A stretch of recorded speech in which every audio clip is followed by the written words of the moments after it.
Today, on Locked On Phoenix Suns, 1 star in, another star out. Unfortunately, that has been the tale of the Suns season.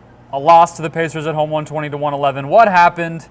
And is it time to confront the unfortunate reality of this team's, I want to say never-ending health, but never beginning health, more like. Let's go.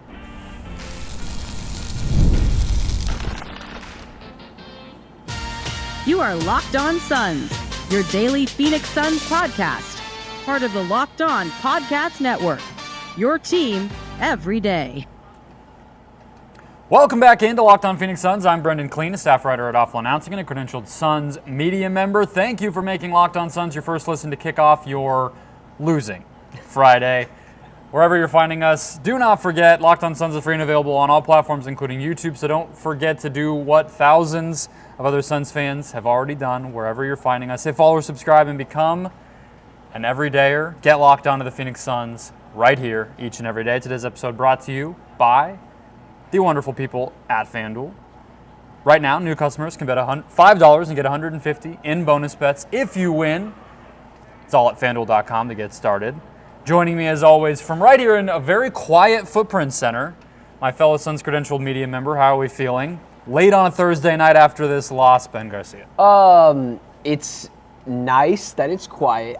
Legitimately, the loudest thing going on in the arena right now is Tyrese Halliburton conversating with, I'm assuming, his friends, family, but like they're not being like obnoxiously loud, but like they're echoing all the way over they're here. The loudest, there's no they're the loudest people in here because there's nothing going on. So he's bright and smiling about a Pacers win, and on the inverse, a Suns loss. And I don't know how you deal with.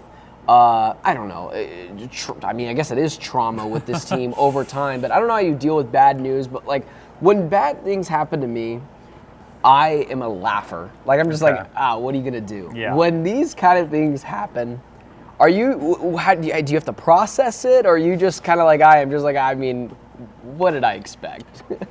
I guess if it felt new, I might have to dig deep on that. Right now, it feels very familiar, so I guess I don't even know if I need to process it. There was just something in me today, man, where I was just like, I wasn't manifesting it, but I just had a bad feeling.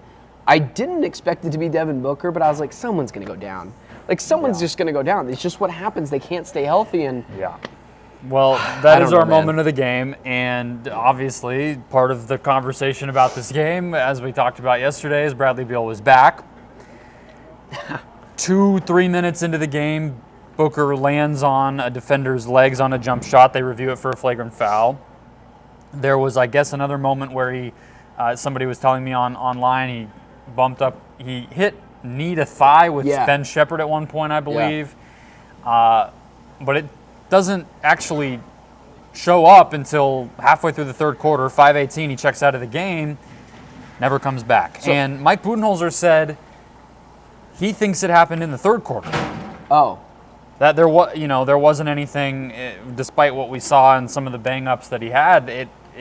But Bud said, actually, that's just a guess, that even Book right now couldn't place a moment where he felt like the injury necessarily happened. So they're kind of just assuming must have been something under the radar in that third quarter, and then he just felt it all of a sudden when he checked out. I do remember the thigh thing. I remember them calling that on the ground when Booker was shooting the ball. You and I kind of talked about that briefly for a second. Yeah. I didn't anticipate that would be the spot where he got injured, but the jump shot where the Kawhi Zaza Pachulia rule guy lands on someone's foot, I assumed that that's what happened. I didn't think it was an ankle per se, but I just thought maybe stepped on it weird. But once it's a groin, that makes it even weirder because it's like, I don't really that's understand. probably not groin. So I don't. Maybe there wasn't a moment like maybe anything obvious. Maybe it was just a deceleration, an acceleration, a change of direction. I mean, a lot of the times when he's had the groin thing, it's been breakaway plays, sprinting down the court to try to block a shot or try to score on his own or whatever.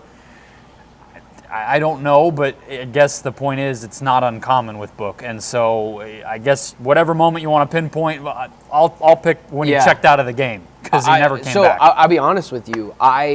You had said, hey, someone just told me, a season ticket holder, a friend of mine just told me that Booker walked back, and I was like, what? I missed that.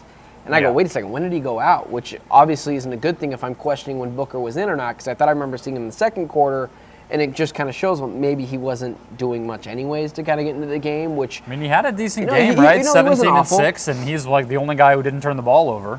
No, he wasn't awful in this game at all. It's not really what I'm going at, but I just couldn't pinpoint exactly when he left this game, and it's just... I'm exhausted, man. I'm just exhausted. I am a defeated man. Well, I'm losing faith, and it's tough, man. It is another injury we're talking about where guys just can't stay healthy, but I can't remember specifically when Booker had his last groin injury, but what I know and what is very disappointing, Brendon, very disappointing, is they will, I'm not a doctor, I'm speculating, they'll likely be without Devin Booker on Christmas Day. Again, I mean, man. That's 6 days. It sucks, basically 5 days from now. I know Booker will fight to play because it's a huge I would game. like him not to. Because we saw that again. Or we saw that already. He got injured on Christmas doing the same thing. He missed 5-10 games in 2022, tried to come back, played 4 minutes on Christmas, and then missed another 5 to 10 games. When if he had not come out, maybe he cuts that in half. The Landry Shamet game. Yeah. Those say.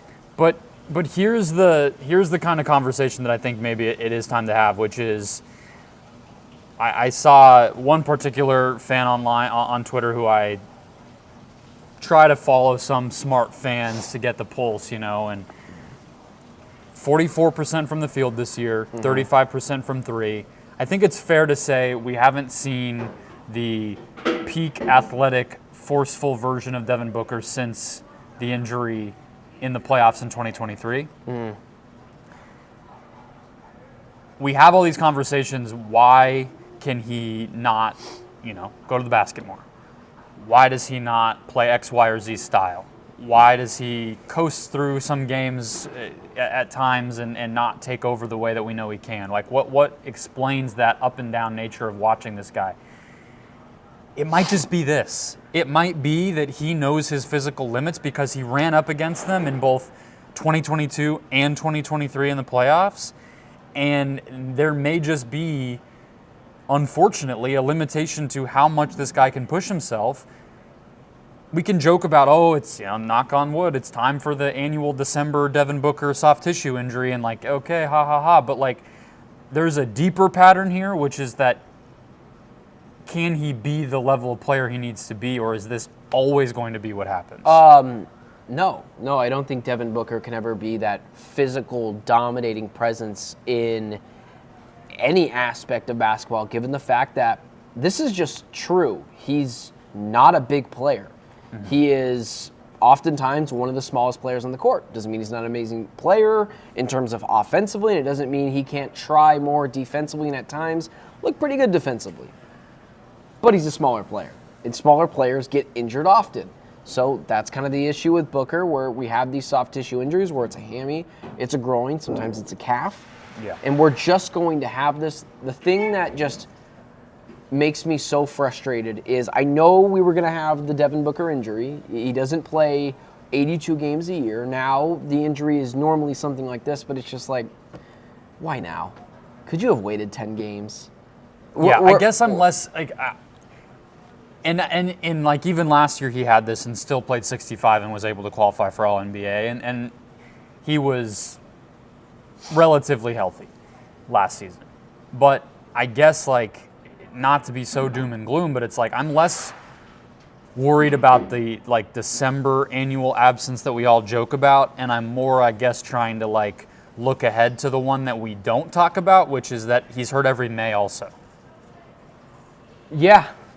I mean, we had it in the Pelican series a few years ago. I think this is the thing we're kind of talking about. And in the Dallas series, he fell apart, and some people thought he was still ailing, right? No, Brendon, that was COVID. Clearly, there was a COVID breakout. What they told us, but I think what we're kind of dancing around with Devin Booker is not just the injuries, it's not just the frustration with his field goal percentage. It's that I've kind of talked to you about this before. Is he is maybe you don't want to call it regression.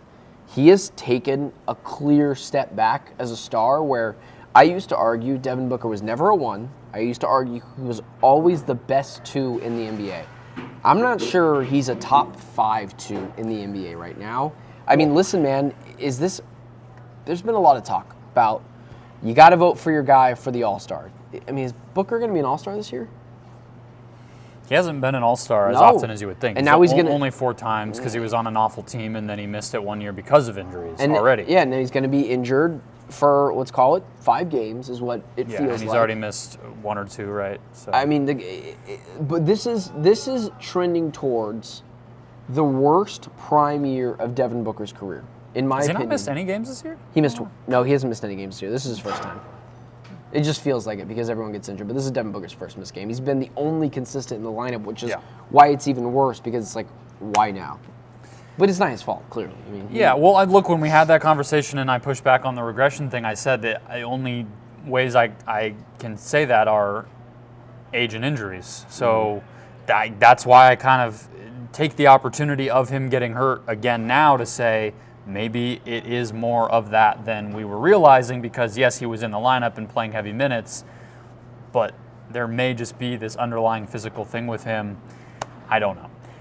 I mean, he's not a super – I think what we also want to get at is he's not the most brittle player in the world, but his inability to play 70 games a year consistently. It's more so the way he plays 68 games. That's what I'm trying to focus on. The fact that he's already not a very physical player and he's only playing 68 games. And we've seen him be a physical player. That's a good point. Why is he not always a physical player? Maybe this is why. That's the point that I'm trying to drive home. Your point is also true. He's small. He plays a certain way, everything else, but I saw that guy in 2023 in the playoffs. Where did he go? And this might be more of the answer than he doesn't want it or something. It's like, or he's being held back by Beal. Or it's like maybe it's just this. We blow up that 2023 run, and yes, he was nuclear. But they also played the Clippers without their 2 best defenders. And then they played a Nuggets team where he was hot for 2 games, 3 games at a time, whatever. Well, right? my pushback on that is completely fell off cliff. Everybody would do that when they played an injured team in the playoffs. Well, I mean, Jason Tatum played injured teams all year and actually had a bad playoff. Yeah, I think it's a combination of he got hot and there was no one really to stop him. Because when Devin Booker gets hot, he gets hot. And the Nuggets, although they were I think they were actually a pretty good defensive team that year, they didn't have any shutdown guys outside of Aaron Gordon, and he was always on Kevin Durant. So I guess that would be my pushback there. I guess I don't know if what you're saying or what I'm saying is more optimistic than the other. I guess they're kind of different directions on the same thing. It depends how you look at it. The way where you end up is still he's not playing like that right now, and now he's on the injury reserve, or on the injury list. So not a great place to be, regardless of why he is there. Let's get to our lessons of the game. I think Ben and I are going to, come at the same point from 2 different directions again. It's not a positive night, guys. I'm sorry, but we will definitely break down what is going on with this team in a lot of depth at a, frankly, I don't want to say rock bottom kind of night, but close to it, at least in the first 25 games as you can get. First, today's show is brought to you by... What are we brought to you by? The wonderful people at Prize Picks today who are, I don't even want to say they are. They already did it. They came in, they fixed daily fantasy sports. Prize Picks is the best place to go. That's really all that there is to it because you're not getting caught up with sharks or sharps, or you're not getting caught up with leagues that have a bunch of people who don't know what they're doing, or a bunch of people who definitely do know what they're doing and crush you. It's just you versus really your own brain. It's you versus those Prize Picks player projections. You pick more or you pick less on a certain player and their stat type, and you can win up to 10 times your money on any entry. That's the bottom line. Download the app today. Pick, let's say, KD still had an awesome night in spite of everything. Go more on points on Saturday for Kevin Durant. Maybe go more on points on Bradley Beal because somebody's got to score. Maybe pick more on points on Tyus Jones because he's going to bounce back from his basically only bad game of the year. There you go. 3 to 5 players. Pick more or less. Watch the money come in. Download the app today. Use the code LOCKEDONNBA to get $50 instantly after you play your first $5 lineup. Again, that's the Prize Picks app. Code LOCKEDONNBA to get $50 instantly after you play your first $5 lineup. Prize Picks. Run your game. Today's episode also brought to you by Rocket RX, new sponsor. Show today. If you're ready to boost your confidence and take control in the bedroom, Rocket RX has the solution. Imagine feeling more prepared and performing at your best. Well, Rocket RX makes that simple and stress-free. Rocket RX offers FDA-approved treatments for ED at a lower cost than branded alternatives. No more uncomfortable doctor visits or pharmacy trips. Everything is delivered straight to your door in discreet plain packaging. And with Rocket RX, you'll get trusted care from a real U.S. clinical team. Complete a quick 100% online consultation and get started with a free prescription today. Visit rocketrx.com to get started now. It only takes 2 minutes. Right now, our listeners can get 40% off of that first order when you use the code LOCKEDONNBA. That's rocketrx.com, code LOCKEDONNBA for 40% off your first order. Terms and conditions apply. Rocket RX, better sex made simple. Keeping the show rolling here, Ben. Lesson of the game. I will let you kick us off. Where is your head at after a night like this? I don't want to go here because it's December 19th. This will, be going out December 20th. Because you want to save this button for later in the season because you can only really do this once, but I don't think this team is ever going to be healthy enough to win a championship. Like, let's say they're all healthy come April, May, when the playoffs begin, right? Just like last year against the Timberwolves. Mm-hmm. What belief have they given me, or reason have they given me to believe this team will be healthy for a 2-month stretch run at an NBA championship? I mean, Brendon, they can't go one game together. It's become the cycle where now, officially, Kevin Durant, okay, then he goes down, Bradley Beal, Devin Booker, okay, well, then Kevin Durant comes back, and then Booker goes out, and then Beal goes out, and there is something to chemistry that Kevin Durant and Devin Booker still get injured. It's not just Bradley Beal, and guess what? Jimmy Butler also gets injured. He's not going to fix this. This might just be who they are, which is a really tough pill to swallow, but maybe it's okay to hear it now because maybe they keep that first-round pick and they still go after a center or whatever, but there's no reason for me to believe at this point that they can stay healthy for an extended period of time. Counterpoint. I really want to play their first game completely healthy until December 29th of last season. How did last year go? Do you think they lost because of a lack of chemistry last year? Yeah, oh yeah. Lack of chemistry. I think they got swept because of a lack of chemistry. They weren't winning a championship. No, but the roster was worse. I don't want to call it a super team because it's not a super team. The Warriors were a super team. This is whenever you've had a nucleus of like a big three, the Miami Heat, whatever it is, the Suns, you typically don't win a championship in your first year. Yeah. So, I mean, there's the chemistry of that. I mean, they obviously was just a bad matchup, which was completely the opposite direction like we thought with the Timberwolves. I don't think it helped, and I think it was a contributing factor, but they were never winning a championship. Yeah, I'm not trying to, of course I'm not going to say, it's actually better if they play less together, but I guess I'm just saying there's still time. Because by the end of last season, I mean, we mentioned it yesterday when you were like, well, Beal played 8 games in a row, and we were looking, and he played like 24. So they played dozens of games together healthy down the stretch of last season to where by the time, like you just mentioned, we did get to that Minnesota series, people picked them. A lot of people picked them. I still maintain they weren't going to win a championship. I think the reason it got so ugly and out of hand and that they just mentally collapsed was maybe that they didn't have that cohesion and kind of emotional connection with each other. But I still think we felt like as a basketball team, they had figured some things out and that they had had enough time to kind of click. So I'm maybe not ready to press that panic button yet, but you know what panic button I am ready to press? That's actually grimmer than that, is that the... What could be grimmer than that? Well, I think that the worse thing that is feeling like deja vu right now is not the injuries, it's the way that the team is reacting to all of this, where you're seeing in Bradley Beal, I understand it's competitive. I'm not trying to say he's a bad dude for doing this, but getting visibly frustrated on the court after the umpteenth straight defensive breakdown that results in an open three for Obi Toppin, getting down the level that they did in the first place. Emotionally. Isn't it? Yeah, I'm talking about emotionally. Okay. Allowing themselves to kind of collapse the way that they did, needing the injection of a Ryan Dunn or an Oso Ighodaro at various points to kind of muster that energy. The Nurkic mental mistake. A lot of the things that felt that made us pull our hair out last year, even when this team was healthy, I'm seeing those right now as well. The exasperated, kind of looking up to the stars at timeouts, and it just feels like this team is getting shell-shocked right now in a very same way that we watched them do it last year. And, I could go on. There's more examples, but that scares me more than like counting down the days till Booker now, we can do the whole, they're healthy, they're back. If that stuff doesn't change, like, it kind of doesn't matter. So it sounds like you're kind of dancing around leadership. This team has a leadership issue again. And listen, I don't want to point at Kevin Durant. I don't want to point to Brad. I don't want to point to a single person. Actually, I was thinking about this sitting in the post-game press conferences. I think it's less about like I think after the KD and Beal trades, there was like and the Nurk trade, there was like this tendency, and I still see it. People still have this debate. They should have kept the twins. They should have kept the young core together and whatever.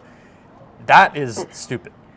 What I think we think about less is, even as they aged and weren't as productive, the two parts of that championship team that I think this team misses more than those guys, because Kevin Durant is a clear upgrade over both of the twins. Bradley Beal is a clear upgrade on the court over Chris Paul. But Chris and Jay, that's what this team does not have. And you can call it leadership. I don't know if that feels too simplistic to me, but it's like a spirit and a competitive kind of fire. And I think the reason I don't want to call it leadership is because I do think like leading does tend to have to kind of come from the best players and the coach. That can come in different forms, but like what I'm talking about, Jay Crowder was not the best player on the team. No one would ever call him that, right? You could point to numerous examples. Al Horford's not the best player on the Celtics, but he's kind of that for them in different ways. Derek White maybe too. That's what this team is I think lacking right now, and they didn't get it this offseason. Still don't seem to have that, and that I think contributes to nights like this too. It's a really good point. Because we haven't talked nitty-gritty details of this game. You mentioned some of the defensive rotations, but we'll get to that in just a second. Some of the box score stuff that we usually do at the end of shows, which are things I want to mention, but it's a really, really good point that it seems like that they lack that person with that kind of tenacity, and the comment section I know is already screaming for it. That maybe is a Jimmy Butler that could potentially bring that to this team. Yep. But outside of him, I mean, even like Kevin Zimmerman of Arizona Sports tweeted this, like that could even be PJ Tucker, who's sitting at home right now. Exactly. That could be a lot of guys. That's what I was going to say is, let's say Jimmy Butler doesn't happen. And by some reports, it looks like it won't. Some reports, it looks like it does. Whatever. Let's just call it 50-50 for sake of argument. Who were you going to get to help bring that in? Because Nick Richards ain't doing it. No. Is it PJ Tucker? Is it, I don't know, a Lance Stevenson type of guy that just is a rah-rah guy? Yep. Maybe that's what this team is missing, man. I couldn't point to it either, but it is a really good point because it's starting to get frustrating the way that that didn't even cross my mind. The head shakes, things like that, when Booker goes out, that the team completely deflates, because that's when that third quarter where they let up nearly 40 points in 12 minutes. So the team is not where we are. Like, you can feel it even if they try their hardest to keep it in. Yeah. When a team really hits something like a rock bottom, whether that is a coach, whether that's players, it doesn't always happen at the same time for each of those. But we're not there yet. Bud was actually, he pointed out like they actually started pretty well, which is true. They had a lead early. There were various points where they did make runs. KD said, this game comes down to turnovers, and he took ownership as the guy that led the team in that category. We'll get to that in a moment. They're still looking at this as like we're fumbling away winnable basketball games, not like we're broken. Mm-hmm. Maybe fans feel differently. Maybe that moment is coming soon. For now, they're not there. Maybe I think we are starting to wonder if it is time to be thinking about things that way. But let's close out with some more of that nitty-gritty talk, looking at kind of how this game really was lost on the court next. First, today's show brought to you by the FanDuel Sportsbook. Get ready to tackle the NFL action for the rest of the season at FanDuel, America's #1 sportsbook, because right now new customers can bet $5 and get $150 in bonus bets if you win. The FanDuel Sportsbook app gives you everything you need to place live bets on the NFL all in one place. So when you get a hunch in the middle of the game, you can check out the latest stats, view live play-by-play, and so much more on the same page where you place your bets. Just visit FanDuel.com to join today.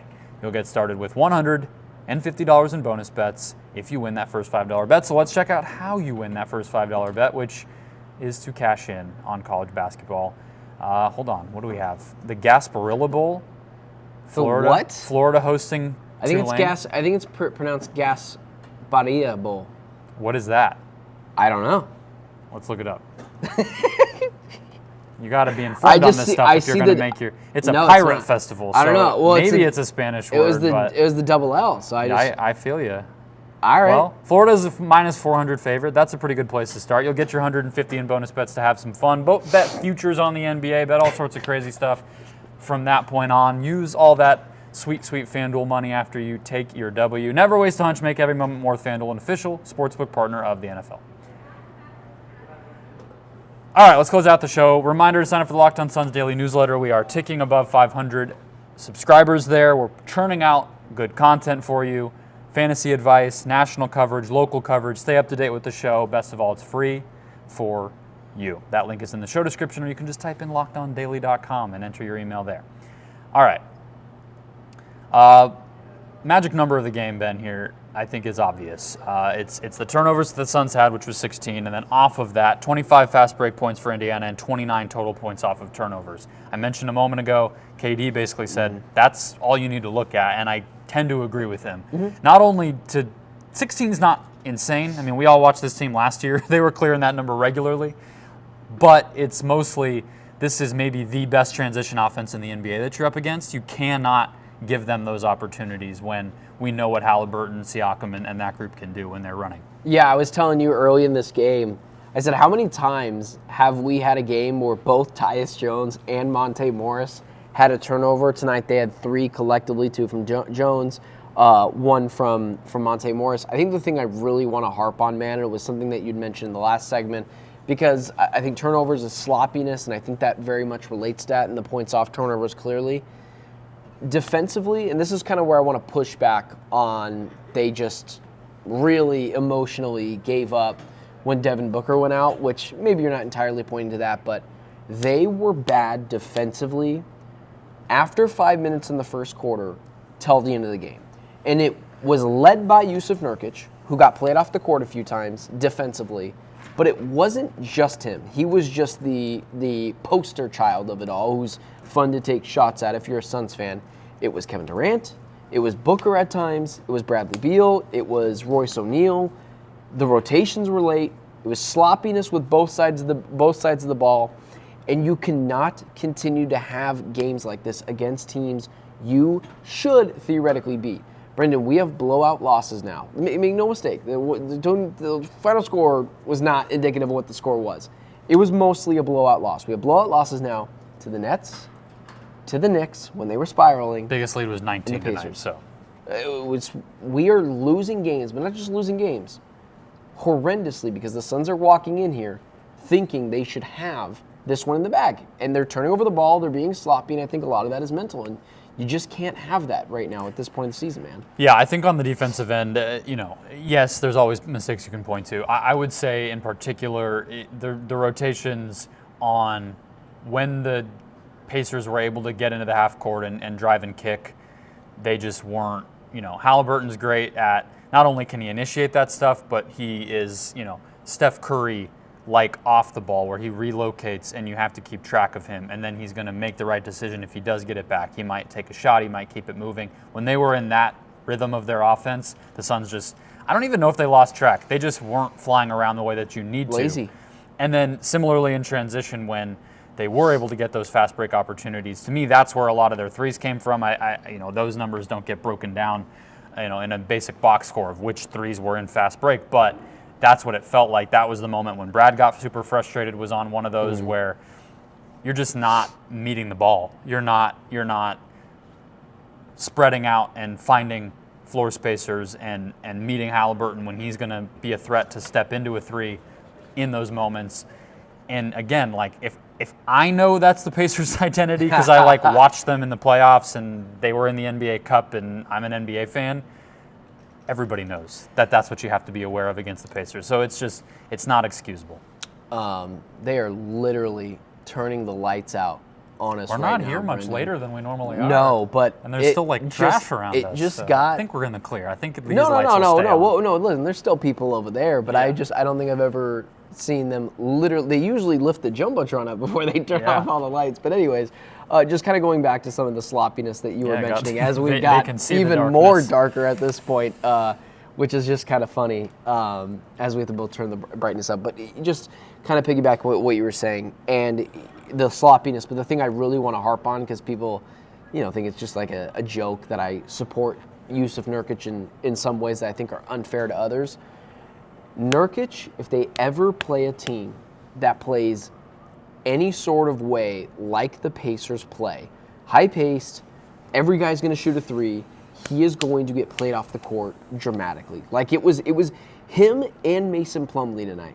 Yeah. Feet were in cement shoes. They could Yeah, not move playing around. fast and playing 5 out, right? I mean, 'Cause they he's look having to confused, close man. out and take up space and fill space on those shooters that he just can't. And the Suns didn't take advantage with the fact that when the Pacers went small and are not necessarily a very big team, they didn't exploit that outside of the first couple of minutes of the first quarter, and combine that with the fact that Nurkic and Plumlee were like, how many times did I point out to you? I was like, Brendon, they're lost. Like they literally don't know where they're going.